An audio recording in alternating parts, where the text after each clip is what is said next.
ഒരു വാർത്തയിലേക്ക്. തൃശൂർ മണലൂരിൽ വീടിന് മുകളിൽ മരം വീണ് യുവാവിന് ദാരുണാന്ത്യം. 29 വയസ്സുകാരൻ വിഷ്ണുവാണ് മരിച്ചത്. വീടിന് മുകളിലേക്ക് ചാഞ്ഞു നിന്ന മരം കനത്ത മഴയിൽ ഒടിഞ്ഞു വീഴുകയായിരുന്നു. വിവരങ്ങളുമായി ലെവിൻ കെ വിജയൻ ചേരുന്നുണ്ട്. ലെവിൻ, സങ്കടകരമായ വാർത്തയാണ്. ഈ മഴക്കാലം രൂക്ഷമായിരിക്കുകയാണ്, അതിനിടയിൽ ഒരു മഴ ദുരന്തം കൂടി. എന്താണ് വിവരങ്ങൾ?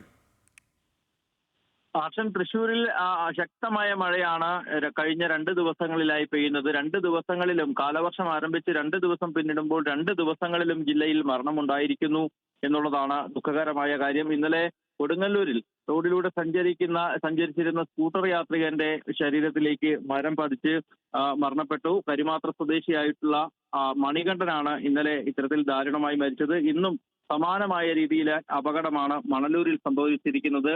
മണലൂർ സ്വദേശിയായ തൃക്കത്ത് വീട്ടിൽ വിഷ്ണു എന്ന ചെറുപ്പക്കാരനാണ് ഇന്ന് രാവിലെ താമസിച്ചിരുന്ന വീട്ടിലേക്ക് പരിസരത്ത് നിന്നിരുന്ന മരം വീണ് മരണപ്പെടുന്നത്. വിഷ്ണു വീട്ടിൽ ഉറങ്ങിക്കിടക്കുമ്പോഴാണ് പുലർച്ചെ അപകടം സംഭവിക്കുന്നത്. രാവിലെ തന്നെ ഫയർഫോഴ്സ് എത്തി മരം മുറിച്ചു മാറ്റിയതിനു ശേഷമാണ് യുവാവിന്റെ മൃതദേഹം പുറത്തെടുക്കാനും ആശുപത്രിയിലേക്ക് എത്തിക്കാനും ഒക്കെ സാധിച്ചിട്ടുള്ളത്. ദാരുണമായ സംഭവമാണ്. ഇന്നലെ ഈ മരം അപകടാവസ്ഥയിലേക്ക് എത്തി നിൽക്കുമ്പോൾ വിഷ്ണു മാതാവ് വള്ളിയമ്മയെ തൊട്ടടുത്ത അയൽ വീട്ടിലേക്ക് മാറ്റി താമസിപ്പിക്കുകയും അതേ വീട്ടിൽ തന്നെ കിടന്നുറങ്ങുകയുമായിരുന്നു.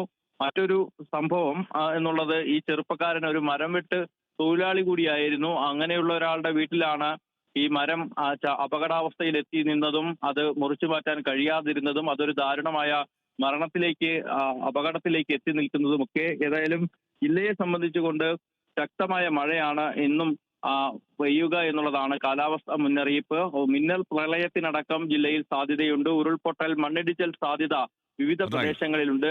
അത്തരത്തിലുള്ള അപകടാവസ്ഥ കൂടി ഈ മഴക്കാലത്ത് തൃശൂർ ജില്ലയിൽ വരാനിരിക്കുന്നു എന്നുള്ള മുന്നറിയിപ്പ് കൂടി കാലാവസ്ഥാ റിപ്പോർട്ടുകൾ നൽകുന്നു. ഹർഷൻ. ലെവിൻ കെ വിജയനാണ് വിവരങ്ങൾ നൽകിയത്. മരം വീണാണ് 29 വയസ്സുള്ള യുവാവ് വിഷ്ണു തൃശ്ശൂരിൽ മരിച്ചത്. വീടിന് മുകളിലേക്ക് വീഴുകയായിരുന്നു. കനത്ത മഴയാണ് ഇപ്പോൾ കാലാവസ്ഥാ നിരീക്ഷണ കേന്ദ്രം പ്രവചിക്കുന്നത്. അതുകൊണ്ട് തന്നെ എല്ലാവരും നല്ല ജാഗ്രത പാലിക്കണം. ഇത്തരത്തിൽ മരങ്ങളൊക്കെ ചാഞ്ഞു നിൽക്കുന്ന മരങ്ങളൊക്കെ ഉണ്ടെങ്കിൽ ആ കാര്യത്തിലൊക്കെ ഒരു കരുതൽ വേണം. അതൊന്നുകൂടി ഓർമ്മിപ്പിക്കുന്നതാണ് ഇപ്പോൾ ഈ സംഭവിച്ചിരിക്കുന്ന ഈ ദുരന്തം. ഇനിയിപ്പോൾ